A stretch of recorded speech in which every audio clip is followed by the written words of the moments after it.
Nines project actually started because Sarah Architects was involved with the Portland Development Commission to take a look at what they could do to retain the then Meyer and Frank department store in downtown Portland. I said, how do you deal with a 13-story terracotta clad 3-building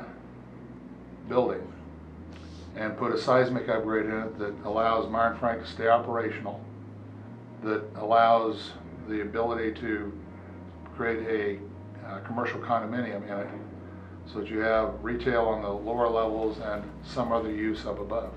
We had 4 different building types, 3 in plan, and then 1 vertical addition, I think. Yep. Right? So there's a lot of pieces and parts to this thing.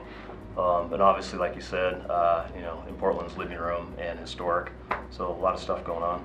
We had a budget of $1 million to pin the terracotta back, which I never knew if that was going to work or not. I don't think it was going to even come close.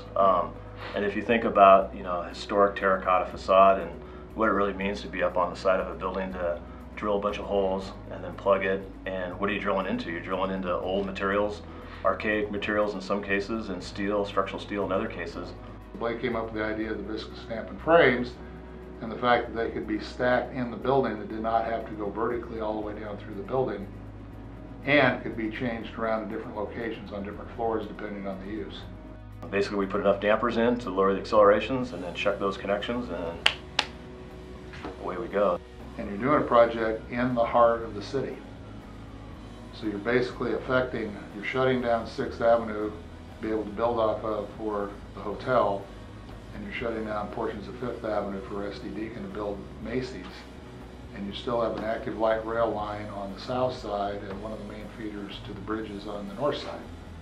I've been with KPFF since like 1990-ish, and I met Don, I think, in '91 on the Pearl building renovation. I don't know if you remember that, and then Vintage Plaza shortly after. Always fun to work on Sarah projects, very challenging. I think one of the best times was on Edith Green that came to Don and said, we need to fix 4 columns at the top of the building, right? Yes. And we're done. And he's like, I'm paying you more than it's going to cost to repair the building. Yes. Got a good deal. Yeah. But doing things like that are a lot of fun. It's not just doing the engineering; it's a big part of the engineering. But developing relationships that we obviously have, makes it all worthwhile. So.